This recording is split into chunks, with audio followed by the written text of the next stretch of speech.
Hey guys, LechK here, working on my 2007 Dodge Charger. This is the V6 3.5 liter, and I'm about to install the headers. So I'm gonna show you guys how to do this. If you want to see how to remove the old ones and all that, I did a video. You do have to take out your mid pipe exhaust section out to get your headers out. So I did a full detailed video how to do that.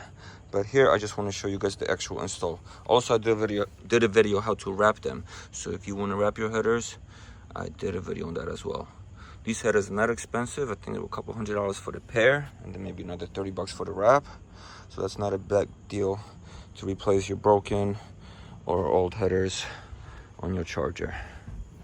So let's get them in. Also, one tip: if you are doing your headers and your starter needs changing, this is the perfect time to do it, which I did, because it was really easy to access it. Let's get started. Alrighty guys, new headers all wrapped up now, ready to go. I didn't spray them with any silicone protectant. I don't have time for that or have it on hand. But now we can begin the reinstall process. We can remove these bolts here because we're going to be connecting our O2 sensors, which I'll do now. And then we pop them on.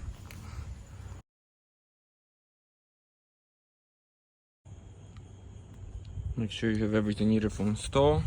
So we got the headers, we got 6 bolts for each, and we got the gaskets, and also the replacement bolts to connect the headers to your exhaust pipes. As you see, those are shot.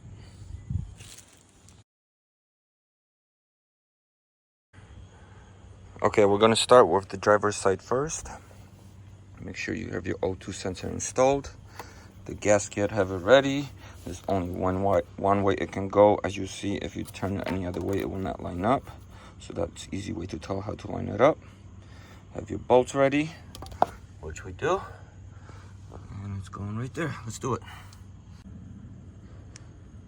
Alrighty, as I mentioned, the mid pipe is out. That gives us a space to work here. And now we gotta get our header in here. We're gonna line up our gasket, line up our header, and bolt it on with all the bolts here. 1, 2, 3, 4, 5, 6. Let's do it. So you slide in it from the bottom, just like I placed it here, but it's hard to get this first screw in, so I'm gonna try to get the first screw in from the top. So leave it here, and now let's go to the top.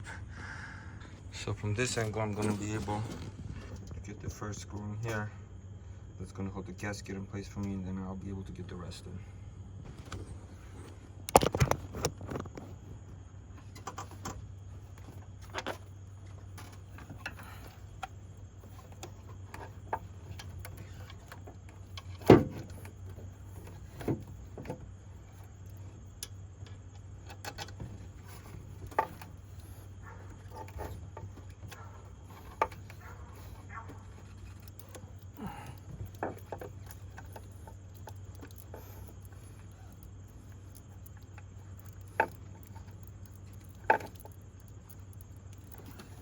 Okay, got one in.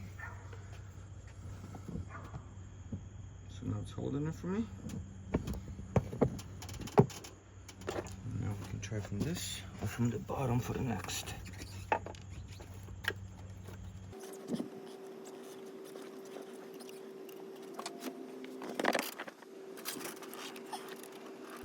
Alrighty, I got these two on.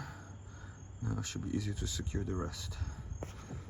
Once we have it in place, that's what it looks like. Now we just gotta get 3 more bolts here. 1, 2, and 3. Tighten everything up. I believe it's 18 foot-pounds of torque. Anywhere between 18 to 25 should be max.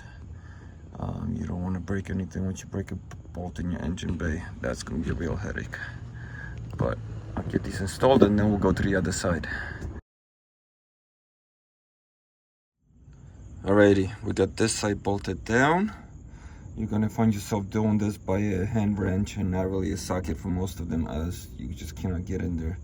So it takes time, it's annoying. Take a deep breath and just get through it.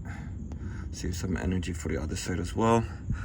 And now we just gotta connect our O2 sensor right here to this piece. reconnect that, and then we move on to the other side. So passenger side is going to be a little more fun, even tighter space to work with, and you can basically only work from the bottom here. But if we removed it, we'll get it back on.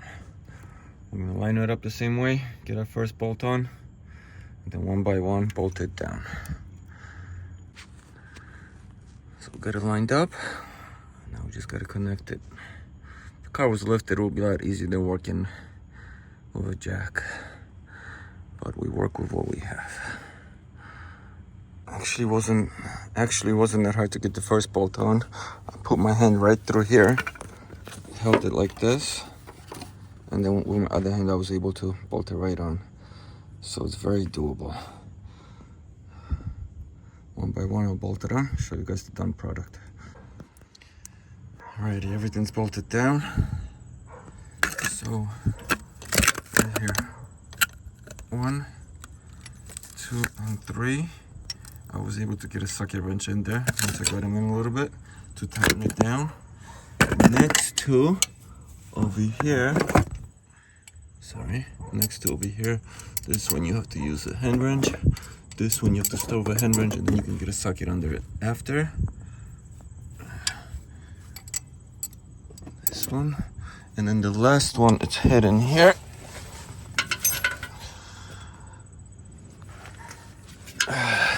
So you go over here, and for this one you can both get a hand wrench and a socket.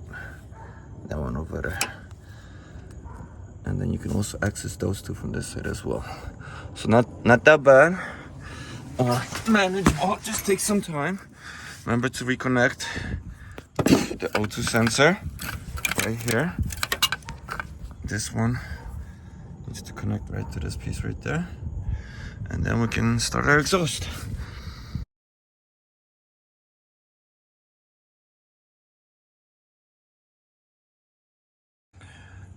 So that's really the header install. Both sides are ready. Now all you gotta do is connect the mid pipe to the ends here with the included bolts, which then runs and connects there, and you are all set. Quick top view of the headers. A little hard to see this one, but it's there. So if you wrap them, it's gonna look pretty cool. And here's this one. Obviously this is gonna be covered by the intake here, but everything looks good. So now all that's left is get our mid pipes here connected to the headers. This portion with the bolts included will connect right here, and runs under the car and connects to our exhaust pipe. You're gonna have to reconnect the O2 sensors again and all that. But for this video, that's it, guys. If you want to see the full removal, install, and put it back together, check out the link below for the full video of this build. Here I just wanted to show how to put in the actual headers. Thanks for watching. Questions, let me know. Please subscribe, follow, come back for more.